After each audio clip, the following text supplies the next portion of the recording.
This video is a little different. We are taking the very long, very thorough review of the NVG30 that I released just a couple weeks ago, and I am condensing it down to a very short version, a very short abridged version. We're leaving quite a bit out, but we are going to be hitting some of the main points. And of course, if you want to check out that full length review, the link is also down in the description. We're still running the promotion with Goodnight Gear, so if you use the code PLD10 at checkout through Goodnight Gear's shop, you will save 10% on your entire order site-wide. Links are down in the description. I hope you enjoy this abridged version of our previous video.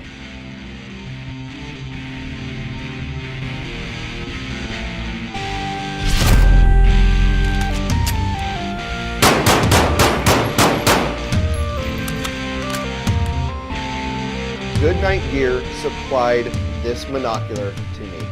Goodnight Gear, you are incredible. Aside from sending me the monocular and inviting me to join the affiliate program, I am not being compensated for this video. When I reached out to Goodnight Gear, I made it clear that I wanted to be able to do an objective, unbiased video, and Goodnight Gear was more than happy to oblige my request. It has never been, nor will it ever be, the intention of anyone involved with the Phantom Llama's Den to mislead or misguide any of our viewer base. We want you to have the most accurate information we can provide, especially when it comes to products and merchandise that you may buy for hunting, recreation, or self-defense. Let's get into a rundown of the NVG30. The sensor package utilizes a 2K infrared sensor.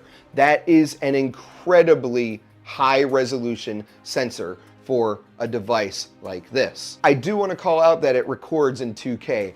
However, not all 2K is the same. The viewing screen, on the other hand, is a 1080p OLED screen. That makes a big difference in night vision because you get a higher contrast due to the darker darks than you would with a typical LED or LCD screen that you would find in most other night vision devices. Another really cool feature of the monocular is it has a built-in compass with degrees. That can be very useful if you're using it in unfamiliar territory, especially at night when you don't have the sun to use as a guide. It has a maximum view range of 300 yards. However, I really wouldn't push it past 150, 200. The NVG30 also has a digital zoom up to 4x. As you push it to a higher magnification, like all digital zooms, the image gets grainier and grainier. Lastly, the sensor and screen combo can either be set to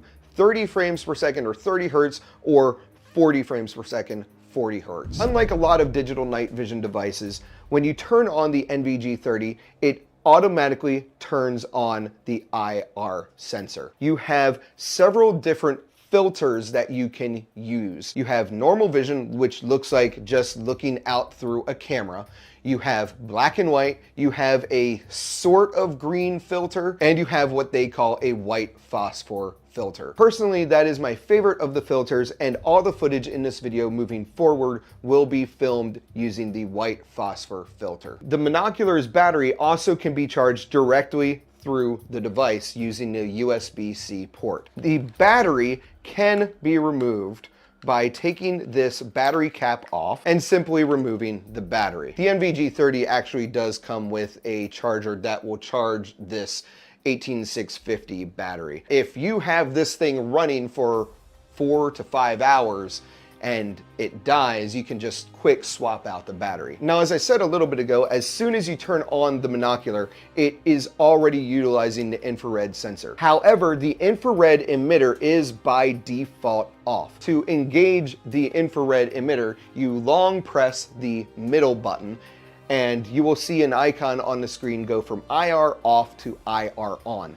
Again, that doesn't mean it's turning the sensor off to on or on to off. It just means it's turning on the emitter. Now, the emitter is an 850 nanometer emitter, which means that it is visible to the naked eye, especially when you turn it to maximum brightness. There are technically 4 settings. Right now, all I have done is set the monocular to IR on. If I hit the button once, it goes to IR1, again IR2, and then IR3. I want to make this clear. This is absolutely visible to the naked eye. However, at maximum brightness, I cannot see the red emission from 10 yards or further away. Any other opponent that has a night vision capable headset will see this plain as day. Overall, it's mostly a high quality plastic. There is a little bit of metal,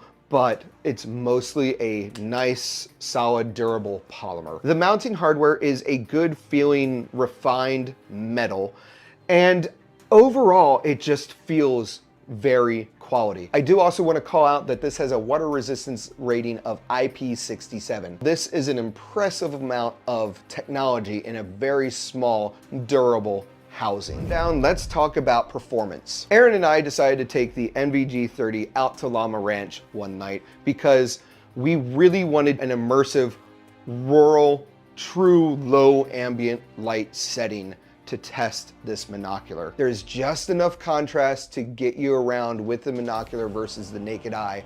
However, in a very, very low light situation, you are going to want to either use the built-in emitter or an external light. For a standalone flashlight, we were using a pretty powerful but adjustable 940 nanometer flashlight. Again, using an IR flashlight does not cast any visible light.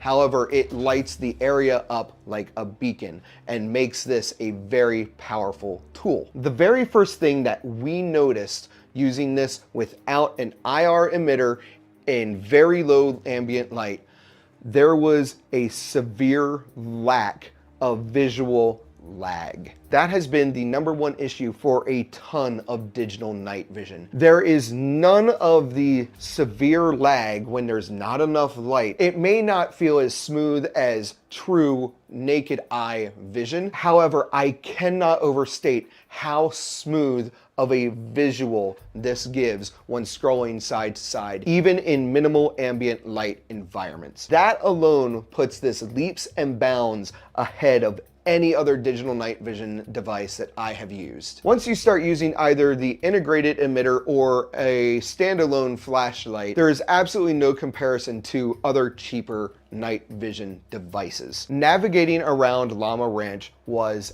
absolutely phenomenal with this device. Invariably, you are going to trip and fall and get hurt on something you could not see in the dark. Aaron and I could not get over how well this functioned. That's not to say that there aren't some things that I would change about this device. The mounting system leaves a little bit to be desired. It absolutely works. However, the hardware that comes with the NVG30 is proprietary to the NVG30. It cannot be mounted to a Wilcox mount. Another issue arises when you realize that what comes in a box is only the mounting hardware. Now, Goodnight Gear does sell the head strap, so there's no issue there. However, be aware that if you buy the NVG30, you will already need something like a bump helmet or that head strap. I would like to see an upgrade to the firmware to make the menu a little more user-friendly. In the same vein with the firmware is the compass. While it's a really neat feature, I have found that it gets a little finicky. It can get off pretty easily anywhere from 90 to 180 degrees. If you're trying to rely on the built-in compass to navigate in the dark, in unfamiliar territory, that could get you lost. The last mini gripe I have with the NVG30 is the microphone. It is not great. For $500, $50 less if you use PLD10 on Goodnight Gear's website, you cannot get a better night vision monocular than the NVG30. I have been absolutely blown away by this monocular. I will hands down recommend the NVG30. The screen, the visual refresh rate, the lack of lag puts this in a whole other league. Again, I want to give a huge shout out to Goodnight Gear for making this video possible. Thank you so much for sending over the NVG30. We truly appreciate you. That's gonna do it for this video, everybody. I hope you enjoyed it. If you did, please consider hitting that like button and subscribing to the Phantom Llama's Den. Comment down below on what else you'd like to see in the night vision world. Go check us out on X and Instagram. Follow us on Twitch where we get rowdy. And as always, don't take life too seriously and make it a great day.